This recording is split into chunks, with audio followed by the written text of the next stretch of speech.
What is up, everyone, and welcome to the Thinking Big podcast, the show where we blow the roof off limiting beliefs and turn massive ideas into real-world success. I'm your host, Sean Osborne, and if you're ready to grow your business, stand out in your market, and do it all while making a positive impact in your community, this episode is absolutely for you. Imagine building a company that not only thrives financially, but also changes lives on a very real human level. Now, I know what you might be thinking, that sounds too good to be true, but our guest today has actually done it.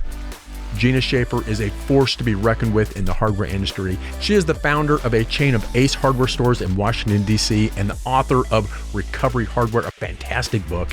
Gina has flipped the script on traditional hiring by welcoming returning citizens and individuals in recovery into her team, and the results will absolutely blow your mind.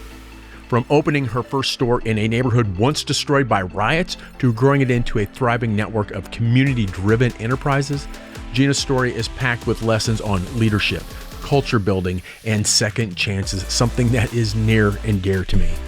And most importantly, she shows you how to funnel purpose and profit into a single, unstoppable vision. So if you're looking for practical, heart-centered strategies to scale your business and level up your team culture, buckle up, because this conversation is about to drop some serious knowledge bombs. So get ready, because it's time to think bigger, execute harder, and build a business that makes the world a better place.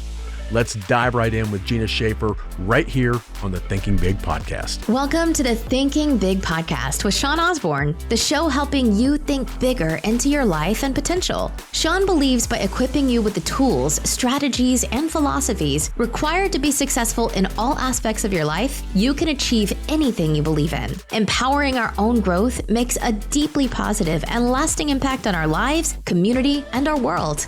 Now, here's Sean. Hey, Thinking Big listeners, this episode is brought to you by The Secrets of Success.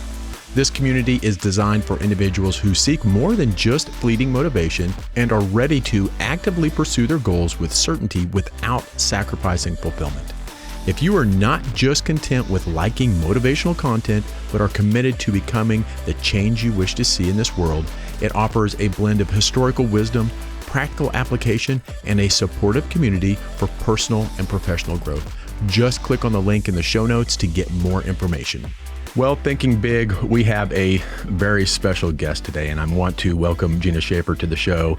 Thank you for taking the time to come on the show, and I'm just telling listeners right now, you are going to be inspired, and she has such a wonderful story that is really close to me.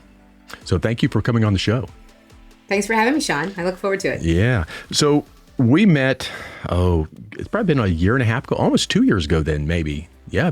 God, it's been a while. Maybe. Yeah, almost 2 years ago since the first swing. So we met in Heroic Public Speaking, which is a speaking academy, a speaking course, a speaking, however you want to say it for public speaking. And some of the things that you said in there were very close to me. So, part of my background, the listeners know my background. I was homeless. I was not making the best decisions in life, obviously on drugs.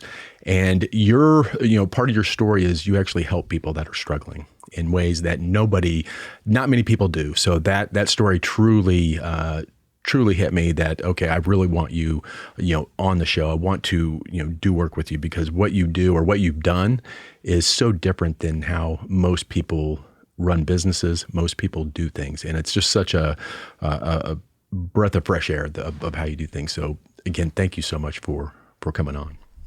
Thank you. So I want to talk to you a little bit about, God, there's so many things I want to talk to you about, but one of the first thing is kind of your entrepreneur journey. Most of the listeners, we're on here right now, we're entrepreneurs, we're starting businesses, we're trying to get things going. And whether it's, brick and mortar or whether it's an online business, you have done some incredible things in the entrepreneur space. Can you go back, just give us a little bit of your entrepreneur journey? Sure. I wrote my first business plan when I was 12, and I won't bore you with going back that far, but it's really funny. Like once I started building a business, thinking about that part of my life. But I had moved to a neighborhood in Washington, D.C. in 1997 that had been destroyed by the riots when Martin Luther King was assassinated. And the neighborhood really fell apart. There were over 1,000 people arrested or injured. There were over 300 businesses that were looted and then basically abandoned. And so it was this super diverse, vibrant neighborhood that fell apart. And it was fast forward to the early 90s, basically, it was a cheap place to live. And DC was starting to get really expensive. And there were a lot of these neighborhoods that really just hadn't been populated or repopulated. So I moved to that neighborhood because I could afford it. I got laid off from my tech job. I always wanted to open my own business. And I always say that I would hitch my star to someone else's wagon, then the wagon would crash because I got laid off 2 or 3, maybe 4 times. I mean, really, I try to block those memories from my brain. But it was like that was the mid 90s, tech boom and bust. And so I was part of that cycle. And I was young. It was, mid 20s, late 20s. And I had moved to this neighborhood, got laid off, and I knew the community wanted a hardware store. Buildings were being unabandoned. We were taking boards off walls. We were painting and doing our yards and all of those things. And so I came home from that last layoff and I said, I bet I can open a hardware store. And that set me off on this trajectory of really being an entrepreneur and really figuring out what that meant. And all of the struggles that go along with it and the challenges and blocking the negatives out of my mind and just sort of forging forward. Yeah, you had not started a business before this No. this hardware store. No, I had written business plans. I had talked about it. I'd probably gone through some businessy kinds of classes. I was a product of a wonderful liberal arts education, right at the cusp of computers becoming a thing. So I didn't have a tech background. I was a political science major, and so no, this was all brand new for me. And so you said, okay, I'm going to start a hardware bit. For one thing, a hardware business I'm going to say it here, but for a female is not the you don't see that very often. You don't see it very often, but you know how it works to my advantage? The media wanted to talk to the chick that owned the hardware store. And so we had so much press. So 3 months after I opened that first location, my husband quit his job and he joined me. So we've been business partners ever since. And he doesn't like the limelight, which worked out perfectly because everybody really just acknowledged us as a woman-owned business. And so they would, the newspapers would call the Washington Post, Entrepreneur Magazine, and so I really was able to use that to my advantage. That is a great way to think outside the box and to use that to your advantage. Now, yeah. Looking back, like what are 1 or 2 things that, if you could go back to that time when you were just starting out that business, what things have you learned since then? You're like, man, I really wish I knew back then before this. I had a conversation with someone earlier about this because it's an organization that's helping women get on boards. And I said, I wish I would have known to hire business coaches, even if in hindsight, I think, well, I probably couldn't have afforded it, or I would have thought that I couldn't have afforded it. The times where I've hired someone to really help me do something that's way beyond my comfort zone or on my intellect was super helpful. And so I think I took advantage of a lot of resources for sure. Our stores have about 25,000 items in them, which is a lot of stuff sold by a lot of vendors. And so we really took advantage of the vendor knowledge using those lifelines. But I wish that I had probably been a little more forth-thinking with business coaches or, executive coaching programs, that kind of thing. Right. Yeah. And I think that's it. Well, and I look back at that time frame and it's like back then for me, coaches were things that people who were on an improvement plan in corporate got. Yeah. I don't think anybody was forward thinking back there. It's like, oh, he got a coach. He's got some issues. He's on his way out. he's on, it's do or die now. He better get his stuff straight. Yeah. Yeah. And I love it. Yeah, I think so. Coaches, and I think nowadays it's so much easier to be able to go out and find a coach or a mentor that has been there, done that. Or in essence, even if someone hasn't been there and done that, someone who can help you work through some of those thoughts, those ideas, and those thinking, and get those, get that imagination going, and get those, get that flowing. So I think that's huge. Yeah, one of the things that I was fortunate to be able to do, I think folks who work in brick and mortar businesses, and we're brick and mortar, get stuck in our four walls and we forget that there's a big world out there, and we let the customers come in, and that's our world. And so stepping outside of those walls, going to networking events, interacting with local business organizations, community organizations. Once I had the time and breathing room to do that kind of thing, then I could start realizing that, oh, this works in other industries, maybe it'll work in mine, or this is what they're selling at these kinds of stores, maybe that'll work in mine. And it gave me a broader perspective, which was also super helpful as we grew. We opened the first store in 2003, the second one in 2005, and then one a year for 10 years. So it was just, nose down, find the next location. So there wasn't a whole lot of time to stop. Yeah, just and I think that's one of the things looking back at my entrepreneur journey and some of the stuff that you're saying is we don't necessarily, or at least me, I didn't necessarily know exactly what I was always doing, but I was always trying to push forward. And it's like, it's those times when if you wait for when you're ready, or if you wait for the coaches to come by, or you wait for those, it's like, do it stupid. Like my first company, I did it completely stupid. It's like, and you were a huge success. But I did it. To me, you have to do it stupid. It's like nowadays, it's like I've started other ventures and done other things, and I thought way too much in them. I did them smart, and I failed. It's like sometimes it's sorry, it's real. I had a teammate once who said, "Can't we just stop and think about this for a minute?" And I said, "No, but really, it's because I didn't know what to think about. It was just forward motion because I didn't know. Just brute force was going to help all these stores open and grow everything." And that's what it takes. A lot of times that is what it takes, is just to go. It's just doing it, taking the action, doing it, whether you think you can, whether you think you can't, whether you're ready or not, you just move forward and you just take action and do it, and stuff aligns out. It's magic how that happens. Somebody told me years ago that 70% of all business ideas never get started because of fear. And you've probably talked to lots of people like, just get over your fear, just do it, take the leap. And so many people won't. And so those of us that do are maybe in that 30%. I don't know if that statistic still holds true, but think of what we've learned because we tried and we did it. And I had a CEO recently ask me if I would talk about my failures. And I really had to sit down and think about it, which sounds silly. It's not like I think that anything we've done is like grandiose, but I don't dwell on this. We had 2 stores that failed. I've had teammates who have left in unfortunate circumstances. We've had, challenges getting loans, all of those things, but I don't think about those things. Yeah. So I think your mindset is different than most people in the sense that you look at things, from what I can tell, you look at things and it's not a failure, it's a learning. And when we have that mindset, it's hard for us to go back and say, well, I didn't fail once. Things didn't go as planned always, but I learned stuff. Right. And so it was never a failure. It was part of the process.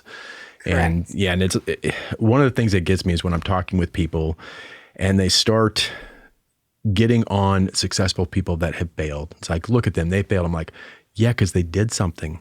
They took action. Right. And it's like, that's how you learn. And it's like, I want someone to show me one person that's successful in anything, whether it's a chef or whether it's, a business owner, whatever it is, sports, that hasn't failed. Yep. You will never find a single person that's successful that has not failed. So it doesn't have one. Yeah. My husband likes to say that you have to have a 5 to understand what a 10 is. And he used to say that about meals because I'm a terrible cook. So it's okay if today's a 5, Gina, tomorrow I'll have a 10, or now I'll know what it looks like. But I think the same goes for starting businesses or any programs or policies that you put into place. You're going to have some that suck and you're going to move through it and you're going to make it better because of it. If you want to, I mean, you have to want that improvement to happen, but it just makes the successes seem that much better. Yeah. And so one of the things that stood out to me on how you ran your business or how you run your things is you had, and it's part of what your book, and we're going to talk about your book, Recovery Hardware, in a second, but it's part of it. It's in line with that is how you were as a leader, as a human, and as a person that had, employees, and how you did that so different than most people do. Can you go into that just a little bit? Because my background. It's like, that is so. Yeah. Yeah. I know. I love that we get to have this conversation and we have things in common that are not in common at all, obviously. But in 2003, when we were hiring our first employees, there was the felony box in DC was still a legal question on an application. And I had gotten the application, I don't know, from some city agency. And I remember thinking, oh, that question's rude. So we scratched it out, which was really banning the box before it had to be banned. And the very first teammate that we hired had been in prison for 17 years. And I like to think in hindsight that I would have hired him regardless had I left the box there and he had to check it. But I didn't have that piece of information when I gave him a job. And he worked with us for 10 years and he was a wonderful part of our team. And so he started moments of empathy that I look back on with each person that we hired and things that I learned from people who had very, very different backgrounds than I did. Our second teammate was in recovery for crystal meth addiction at a clinic up the street. And Shane came in, he asked me for a job. It's a very funny story in my book about how I said no forever because I didn't think I could afford him. And he just kept coming to work anyway. So finally I was like, well, I think I better pay you.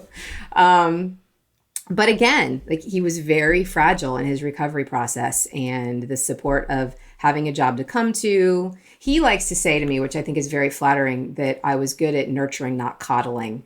I do think of myself as a coddler, so that's why I love it when he says that. But I think the point is that we created a space where people could feel comfortable, they could be vulnerable, they could have crappy days, but they could keep coming back. And it's also a funny story with Shane that he left. He got very angry one day. He was still very new in his recovery and was having a hard time. And he left the story, said, "I never want to see you again. You're a terrible boss." Well, I was too busy to think about what that meant. Why am I terrible? How could I be better? Again, nose down, let's just continue. And about 2 years later, he came back and we have been friends ever since. He's amazing. So those two people in particular started, and then he brought someone from the clinic who brought someone from the clinic who, and so on. Yeah. And so I want to ask you a question on that, because a lot of times someone who knew that I was either in recovery, they tried to sugarcoat things. They tried to do things that didn't make me take responsibility for what I was doing. And it's like, so if you hired someone that was going through this, I would assume that you expected them to be just like any other employee. I mean, their expectations, you're not a charity there. You are a business that you're giving them a chance. And we, as recovering people, we have to understand that we have to take responsibility in our actions and what we do. And when we get coddled, it actually it's harmful to us as a person rather than helpful. Yes. I think I learned that really from Shane from the very beginning, how those boundaries and how that accountability was going to actually help in his recovery process. And again, some of this is in hindsight. I like how you framed that, because what has happened over the years is people I've been called crazy, stupid, all sorts of names for hiring folks in recovery. And I always said, if you're going to ask me how many problems I've had, for example, hiring a returning citizen or someone in recovery, you have to ask me how many problems I've had hiring somebody who never went to jail and who never used a drug. Because in the workplace, it doesn't matter. I mean, to me, everyone is equal like that. And I started thinking about this actually when I was writing a speech. People use the phrase baggage. He has a lot of baggage. I was like, damn it, baggage is luggage. And I like to go on trips. Like, where is that taking you? What can what from Shane's past is going to make him a fantastic teammate going forward? I'm pretty sure Tommy didn't know how to read, but Sean, every single customer that talked to him, left of his best friend and left loving our hardware store. And that was in the very beginning when we were babies. We didn't know what we were doing. And so we needed every customer to like us. And, they would come in and didn't matter whether they were an attorney or a mom or a contractor. They would go see Tommy in the nuts and bolts department. He would talk their ear off and they would come downstairs smiling. And so you find those nuggets of just success in everybody. Yeah. And it's like, if I look back at that time, it's like, yes, I was in a very bad spot, but that didn't make me a bad person. Correct. Yeah. That's so well said. Yes. Yeah, I also realized over the years that folks who have used drugs or have been involved with the system have a lack of confidence that nobody recognizes unless you've worked with people like that. And so, one of my longtime teammates had a terrible confidence issue, but he was I don't know, 6'5", just this big guy. And I wanted to promote him. And so I took him for coffee. I'm 5'2". And so I'm looking up at this guy, and he goes, "You can't bully me into taking a promotion." And I remember people around us being like, "Who is this? What is he saying to this lady?" But he wasn't ready. And really it was him knowing that his confidence was still kind of in the tank. And I asked him again, he told me no again. And then eventually he felt comfortable with saying, "Okay, I think I'm ready." And whether or not he was ready or not, he needed to do it on his own terms. And part of it was recovering from his lack of confidence in his recovery. Yeah. And that's great. So on your book, so Recovery Hardware, and everyone listening right now with this, we're going to put a link in the show notes. It'll be in everything. So you will have the link for we're going to give them a download of the first chapter of the book. So that's fantastic. That is great. Tell us a little bit about the book itself. Like, why did you decide to write Recovery Hardware? Well, I have a longtime teammate named Mark, who's been in recovery for 22 years, I think is his anniversary this year. And in 2014, he came to me one day and he said, the community is calling us Recovery Hardware. And going back to people thinking it's interesting to talk to a chick that owns the hardware store, everyone had been asking me to write a book. And I was like, I am not writing a book about opening a hardware store. I don't know what I'm going to talk about, right? I mean, now I could think of things, obviously. But Mark came to me and he said, the community is calling us Recovery Hardware. And I cried that day. I thought that was the sweetest nickname that we could be given. And I said, I'm going to write a book now, and that's going to be the title. And I'm going to talk about what we've done. I still, Sean, am shocked when companies, I was meeting with representatives of a company recently, and they were talking about everything that they talked about in terms of hiring returning citizens, bringing people in who are in recovery, et cetera. And I said, well, who have you hired? Crickets. Nobody. So they can talk about it, but they're not doing it. And so I realized that it was special. I found lots of companies across the country as I've written this book who do the same thing, which might be the second book if I ever get the energy. But I guess it's not usual. And so I was glad to be able to write the book and tell the stories. Yeah, it's I'm telling you, it is not usual. And I can tell you this, that, again, this happened when I was 15. So let's say by the time I was, 18, 19, getting my life together, I had to lie. There was no way that I could tell potential people that I was wanting to get a job with of where I came from. And that's one reason why it was so hard for me to talk about it for years. It's like, and I talk about this, it's like, to me, going through that it was like, remember the movie Fight Club? Yes. Yeah. Number one rule, you don't tell people. That's the number one rule. No. You don't say anything. And it's like, so to have that ability, or to have that mindset to be able to look past that and to actually thrive on that is just so big, and it needs to be out there. And yes, I assume there needs to be some level of, you have to be able to read people, and sure. There's got to be, you got to have that, but you got to do that whether or not they've been through that or not. So that's exactly right. So it's like, but it's such a great thing. So who is this book really like? Who is the perfect reader for this book? So I think there's two perfect readers. One, I think, are business owners who are trying to do something different, who want to be part of making the future better. Historically, government regulation allowed companies to be discriminatory, which heaped the shame on, folks like you who couldn't get a job and wouldn't be willing to talk about it. So I think businesses who want to see that it can be done. I don't think anything we do is special. I think it's something that everybody should do. And then I also think folks in recovery who just want to know that there are people that, there are companies that care, that you can find a workplace that's transparent, or where you can, the concept of bringing your whole self to work is talked about, but I don't think that's always the truth. And so I think that's really the second big audience. But there's lots of nuggets in there of, creating core values and leading a team and accountability. I have a favorite chapter of an employee who was fired, who ended up coming back because he missed his job so much. But there, we had an attendance policy, and he violated it. So as much as I really loved him, I had to let him go. So. Yes, and I kind of wanted to. I'm glad you said that, because I wanted to get down to that, because to me, the stuff that's in Recovery Hardware, what's in your book, is not just applicable to people who are in recovery. This is a blueprint, a guide, whatever it is, for really leadership in business, in any, it doesn't matter. I mean, it's great that it's for recovery, and that's very important, but there's nuggets in there that are for everybody, that it doesn't have to be that. It's like, there's such good stuff within all the within everything that I've seen in the book, it's been fantastic. Thank you. Usually if I'm on a stage or I get a chance to talk about it to a wider audience, the first person to come up after the event to talk to me is someone in recovery who wants to thank me, which is always super gratifying. And the second is usually a rising leader who wants to say, I didn't know that I could do it that way. And both of those conversations are always so, it makes all of the pain of writing the book worth it. Yeah. Yeah. So what are you doing now? So do you still run your hardware businesses, or what's Gina doing now?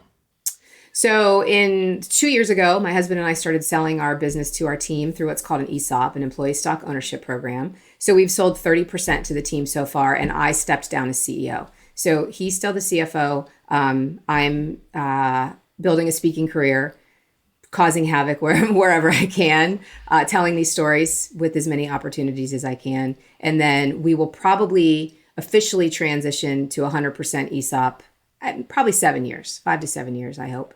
So that is great. The protests in 2020 and 2021 that were really happening all over the country marched right down in front of our office.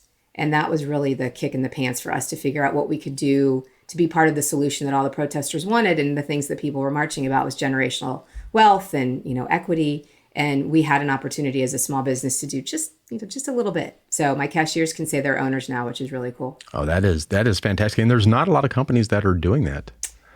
There's 6,000, which is not many. Yeah. And, there's so many, if you've read or talked to anyone about the silver tsunami and all the businesses that are ready to transition because of the baby boomers, there's so much opportunity now. There's either consolidation happening or, business exiting that can create these opportunities to sell to employees. And the program is great. It's regulated by the Department of Labor. There's great tax benefits. It's not inexpensive and it's not easy. And of course, my husband had to do all the work. So I could say it's as easy as I want. But I do think that more people are hearing about it. It's becoming more of a buzzword. Yeah. So I would grade him over a 5 on that move. So I would say that was close to the 9, 10. Yeah, that was above the pie. It's up there. Thank you. Yeah. So you're speaking, again, that's how I met you, is we were going through and trying to, do, I learned that I had to get better on stage. I mean, for what I do, it's like, I got on some stages with some big people. It's like I was on stage with Les Brown. And I was like, okay, now I understand. I need to up my game. I was like, I'm terrified for you. I'm like, oh, this did not go good. I need to up my game. That's why I went to, heroic public speaking. Now you are truly going to using heroic public speaking, using your speaking to really push this movement that you're talking about. Yes. I have a couple topics, but the two main topics really are empowering women in non-traditional fields, which can go in a lot of directions. It doesn't just need to be women. It's adaptable to new leaders for sure. And then also talking about transitioning employee ownership and just succession planning, which is something that, people told me for years when I first started, or asked me, how are you going to transition out? Hardware is a very generational family business, and I don't have children, so that wasn't going to be an option. But I was too busy to think about it until I needed to think about it. And so, just having those conversations early with business owners is the couple that I've had so far has been impactful. So I hope to do more of that. Yeah. So do you see people do so I went through kind of an employee owned thing back in the 90s, I want to say, with a company I was with. I was with a big food company, and they switched to employee owned, but they screwed the employees. It just went. Makes me so mad. And there's things in place now that, and the reason I brought that up is there's things in place now that they can't do that. It's like it's now regulated. Back then it was like they, probably 100 times value and sold it to the employees, and then just left, and it was it was not a good thing. And I'm glad that there's laws and there's things in place now to where that can actually happen successfully. It's very regulated because of stories like that, which is so frustrating for me to hear about, because there are amazing employee-owned companies in this country, and then there are a lot that died for that reason. Yeah. And for me, it's like nobody works for a company harder than when they own the company. Yeah. And that's just... Well, it's just so... Sorry. Go ahead. No, and it's just how it is. It's like no one's going to work harder for you than if it's your company. It's just the way it is. Yeah, it's really gratifying to talk to a teammate who wants to tell the customer that they own part of the store. And that part's not easy either. I mean, it's a constant educational process. And so employees become eligible to join the ownership group after a year of service and 1,000 hours. And so, which means that we constantly have somebody joining that group. Right. So we have to keep educating them, which has made us, at least me, it's made me have to study more, because each time I talk to a new teammate, there might be a new question or a new, I had one guy years ago when we first started who said, I own stock in Pepsi, but I'm not an owner. Don't patronize me. And it's different, right? But it also made me realize that it's not like, all of a sudden everyone's going to think that this is an amazing opportunity. They have to understand what it means for them. And it doesn't change your day-to-day paycheck.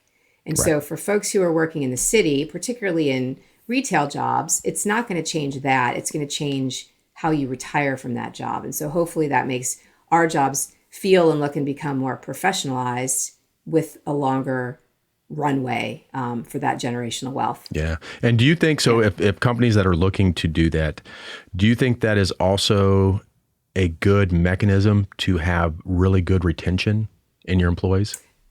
Yeah, I mean, there are lots of statistics that prove that the retention at companies that are ESOPs is higher. We've tracked turnover as a retail business for probably the last 10 years, and it's good for retail. I mean, retail turnover is horrible, so the bar was set really low. Ours is really good, but this is just an added layer, particularly for our salaried folks. So going back to that weekly paycheck, I think the folks who are working for an hourly wage, I want them to go somewhere else if they have the ability to go somewhere else and make more money. Like, we're really limited with what we can pay at a certain point to run brick and mortar stores. But our folks who work with us who are salaried, which of the 260 or so is about 35, our tenure is over 8 years. Yeah. And this is just an added, like, that should hopefully keep a lot of them in this career for a longer period, because if they wanted to manage a retail store somewhere else, they would not be an owner, for probably not, right.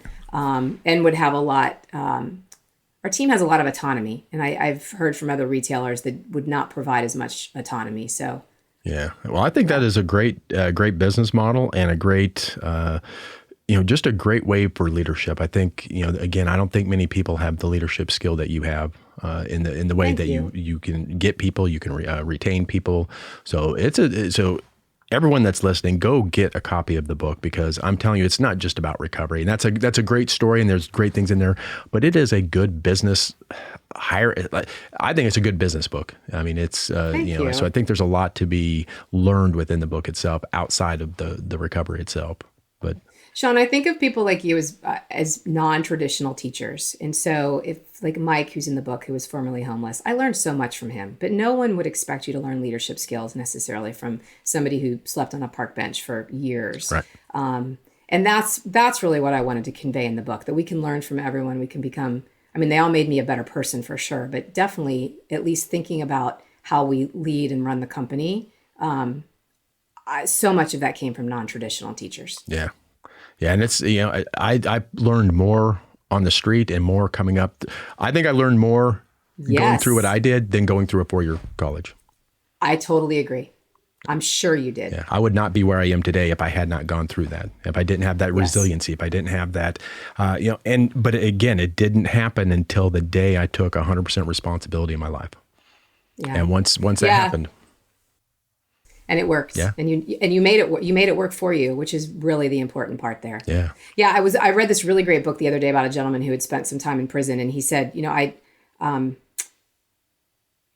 I don't want to say that I would want to do it over again, but what I am today and what I'm doing and what I learned is because I had that experience. And so you can see where there's some nuggets in that. I would never want you to relive what you had to go through, but clearly you have gleaned the positives from it and used it to your advantage. Yeah. Yeah. And it's like your philosophy in business. I never failed.